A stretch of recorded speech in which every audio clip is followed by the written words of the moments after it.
데일리 베스트 뉴스를 시작합니다.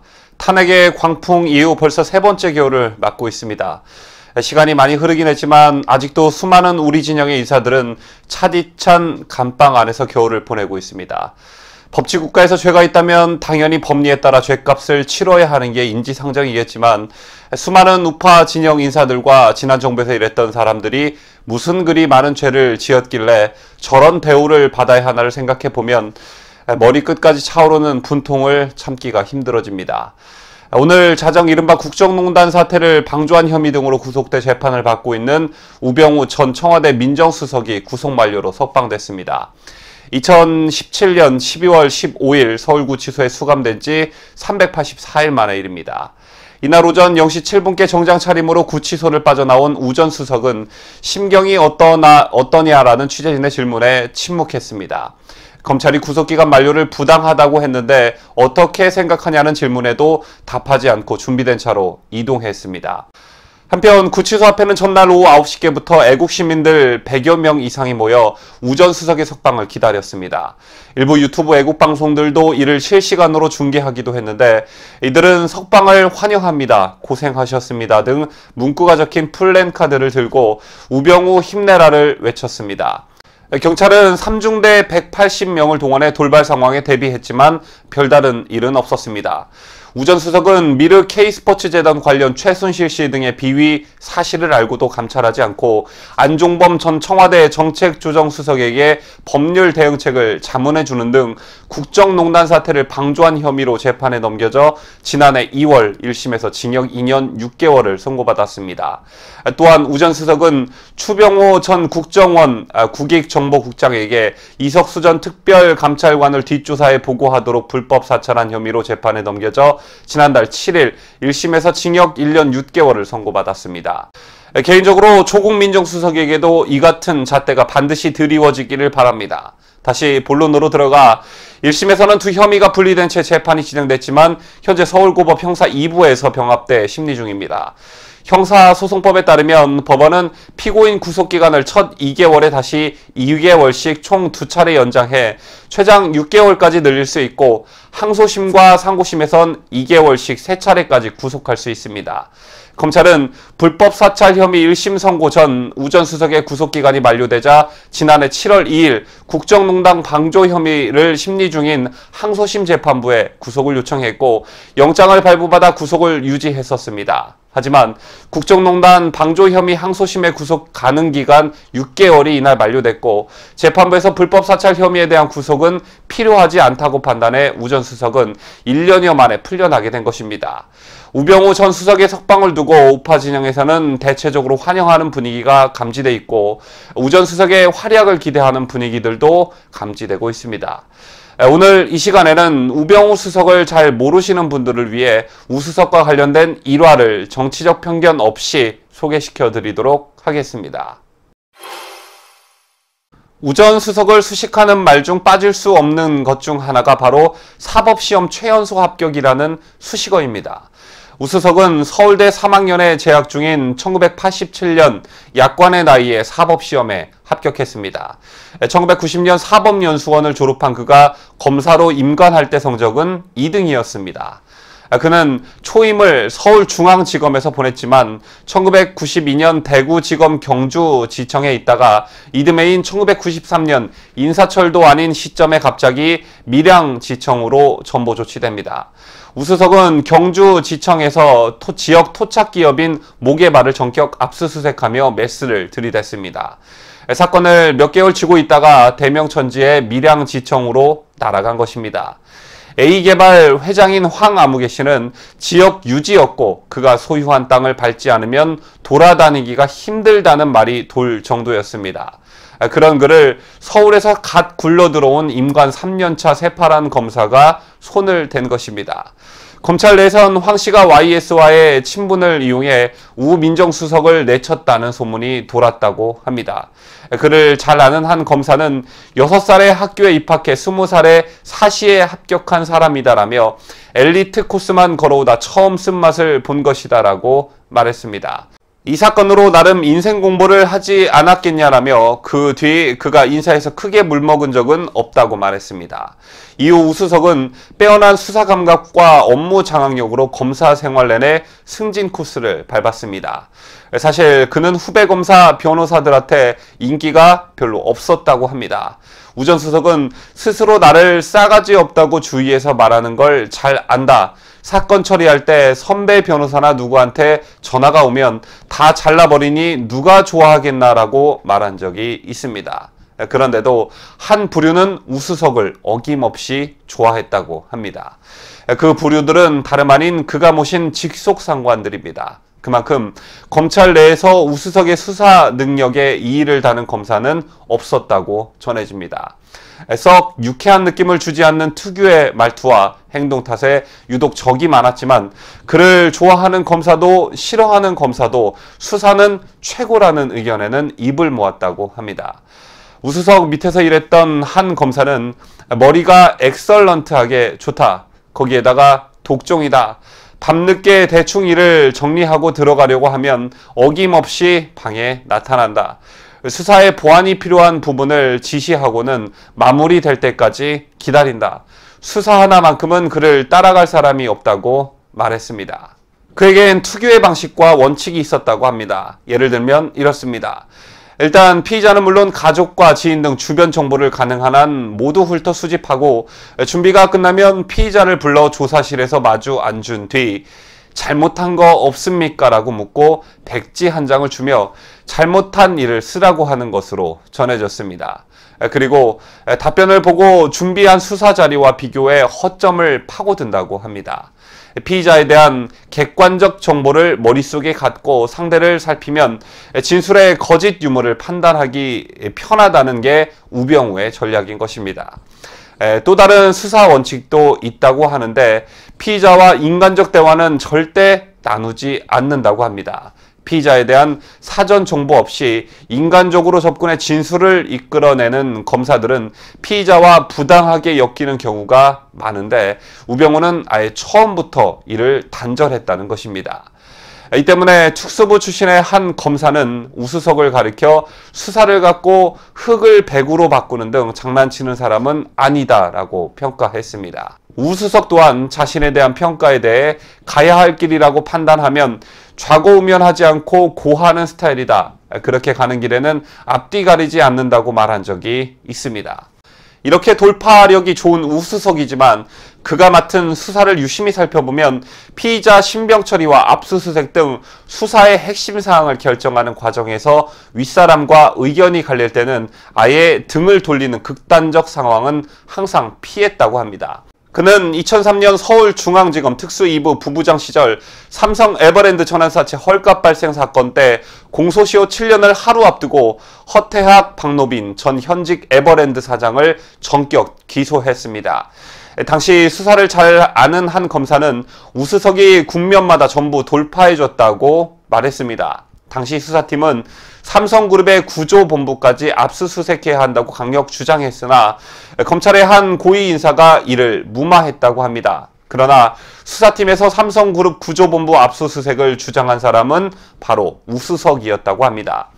그는 결국 상부의 지시에 크게 반발하지 않고 따랐습니다. 또한 우수석은 참여정부 시절인 2005년 대구지검 특수부장 때 백이선 열린우리당 의원의 수뢰 사건을 수사했습니다. 앞서 같은 사건에서 연루된 전 한나라당 의원을 1억 원 수뢰 혐의로 구속한 상황이라 배 의원의 구속영장 청구는 당연한 것으로 여겨졌습니다. 당시 우수석은 배 의원에 대한 구속수사 의견을 올렸지만 불구속 수사 지시를 내린 검찰의 한 고위 인사의 뜻을 거스르지 않았습니다. 우수석은 검사 시절 내내 최소한 직속상관의 눈밖에 나는 행동은 하지 않았다고 합니다. 상명하복 문화가 강하고 검사 동일체 원칙으로 돌아가는 생리상 그의 이런 습성이 별난 것은 아니었습니다. 물론 직속상관과 되도록 눈을 맞추려는 데는 다른 이유도 있었겠지요. 우수석은 2005년 백이선 열린우리당 의원을 불구속 기소하고 수사를 종결한 다음 인사해서 법무부 법조인력정책과장으로 영전했습니다. 특수부 출신의 한 변호사는 대형 비리 사건을 맡는 특수부 검사가 인사에서 좋은 점수를 받으려면 기술 점수인 실력과 예술 점수인 처세가 모두 좋아야 한다고 말했습니다. 노무현 서거는 우수석에겐 약이자 도구로 작용했습니다. 2008년 12월 노무현의 형 노건편 씨를 구속하며 이미 전 정권 사정에 밑작업을 끝낸 대검찰청 중앙수사부는 2009년 초 검찰 정기 인사에서 최전방 공격수에 해당하는 대검 중수 1과장 자리에 우수석을 앉혔습니다. 그는 2009년 4월 30일 피의자 신분으로 검찰에 출석한 노무현을 직접 조사했고 노무현은 5월 23일 스스로 목숨을 끊었습니다. 훗날 우수석은 노무현의 자살 소식을 접했을 때의 상황을 이렇게 털어놨습니다.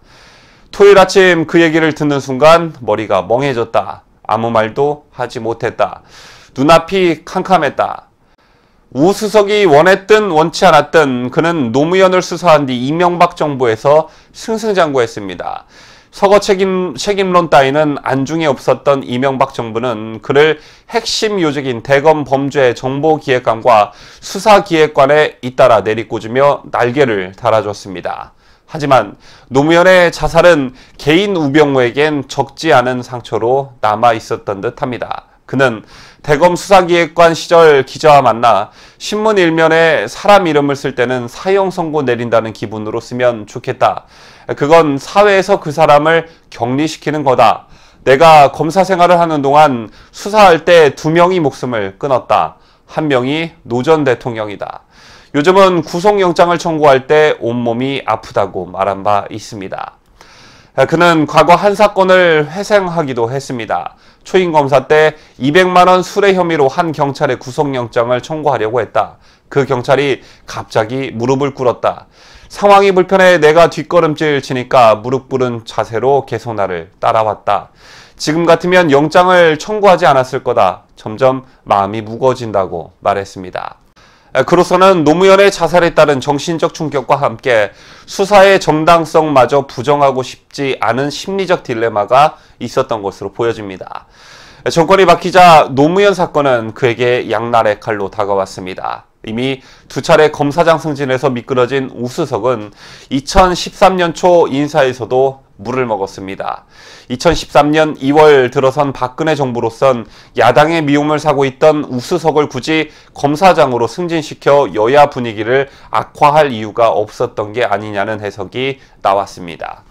그리고 그는 그해 4월 15일 사표를 썼습니다. 그는 검찰 내부 통신망 2프로스에 사퇴의 변을 남겼습니다.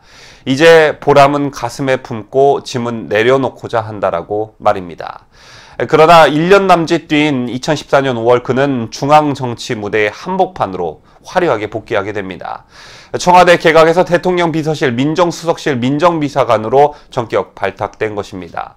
당시 우수석이 도대체 누구 끈을 붙잡고 청와대에 입성했는지를 두고 서초동 법조타운과 정치권에선 여러 추측이 제기됐었습니다. 언론에서는 정윤회 씨는 물론 김기춘 전 청와대 비서실장 등이 거론됐지만 정확하게 알고 있는 사람은 없었습니다. 분명한 건 우수석이 애초 박근혜 정부 쪽 인사와는 교류가 없었다는 점입니다. 만약 그랬다면 그를 정권 초기에 검사장 승진에서 탈락시키지는 않았을 것이기 때문입니다. 그렇다면 우수석은 검사장 승진에서 자신을 내친 박근혜 정부의 영입 제안을 왜 받아들인 것일까라는 의문이 남습니다. 우수석을 잘 아는 한 검사는 민정비서관에 발탁되기 전 몇 주 전에 우수석과 저녁을 함께 했다. 그는 당시 밖에 나가니 후배 검사들이 무시하다시피 하더라. 심지어 인사도 안 한다라며 불쾌감을 많이 털어놨다고 말했습니다. 사법연수원 19기 경쟁에서 항상 선두권을 형성하며 잘 나갔던 우수석 입장에선 변호사 기업들이 겪은 이런 상황들이 고가웠고 그에 따른 권력과 명예욕에 대한 갈증이 아주 없지는 않았을 법합니다. 그가 청와대에 입성 뒤 유독 인사권에 많이 개입한다는 뒷말이 나온 것도 이와 무관치 않아 보입니다. 그가 청와대에 들어간 뒤 검찰 내부에선 인사 명단은 우수석이 만들고 법무부는 자료만 낸다는 우스갯소리까지 나왔었습니다. 사정기관을 총괄 지휘하는 민정수석의 특성상 역대 어느 정권이고 막강한 권한을 휘두르지 않은 적은 없었지만 우수석의 경우 그 스케일이 다르다는 얘기가 많았습니다. 예를 들면 정치인과 경제인 등에 대한 대형 비리 사건을 수사하는 서울중앙지검 3차장은 줄곧 우수석의 측근들로 포진됐습니다. 2016년 당시 국정원 2차장인 최윤수 전 서울중앙지검 3차장은 우수석과 절친한 친구로 알려져 있었습니다. 또한 이동열 서울중앙지검 3차장은 우수석의 핵심 측근이었습니다. 그래서 우병우 사단이라는 말까지 나오게 된 것입니다. 우수석과 청와대를 논할 때 빠질 수 없는 한 명이 있지요. 바로 김영한 전 청와대 민정수석입니다. 우수석과 김 전 민정수석은 2014년 5월과 6월 각각 민정비서관과 민정수석에 올라 호흡을 맞췄습니다. 이들은 15년 1월 각각 직함을 뗐지만 사정은 사뭇 달랐습니다.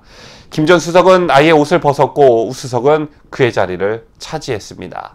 김 전 수석은 2015년 1월 국회에 출석하라는 김기춘 전 대통령 비서실장의 지시를 거부한 초유의 항명 사태로 사표를 낸 것으로 알려져 있습니다. 그런데 김 전 수석이 사표를 내기 전부터 김 전 비서실장이 우수석을 신임 민정수석으로 염두에 두었다는 이야기가 있었습니다.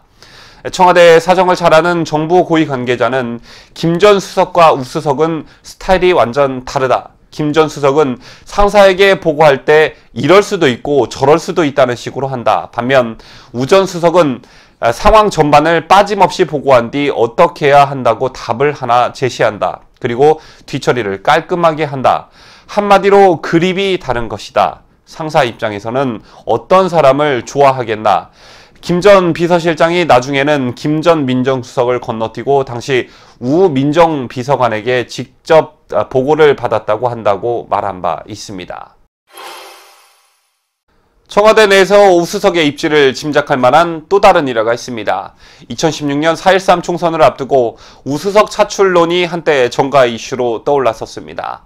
그가 경북 영주로 출마한다거나 영주에서 텃밭을 다져온 검찰 선배 의원에게 예우를 갖추느라 다른 지역으로 나간다는 말들이 돌았었습니다. 그러나 우수석을 잘 아는 전직 검찰 고위 간부는 당시 기자들을 만나 우수석은 대통령 임기 끝까지 청와대에서 자신의 역할을 다하고 싶은 생각이다.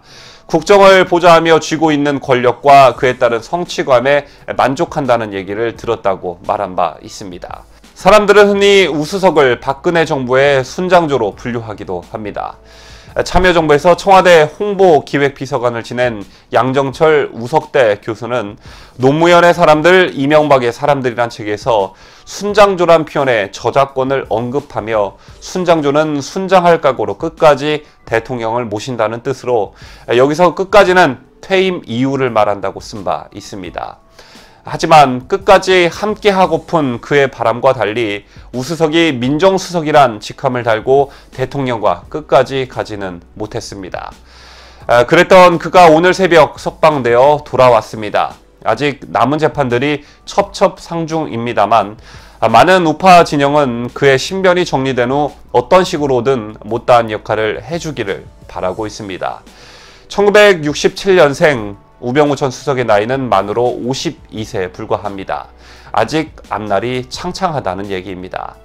우병우 전 수석의 부활을 고대하면서 뉴스 영상을 마칩니다. 시청해주신 여러분 감사합니다.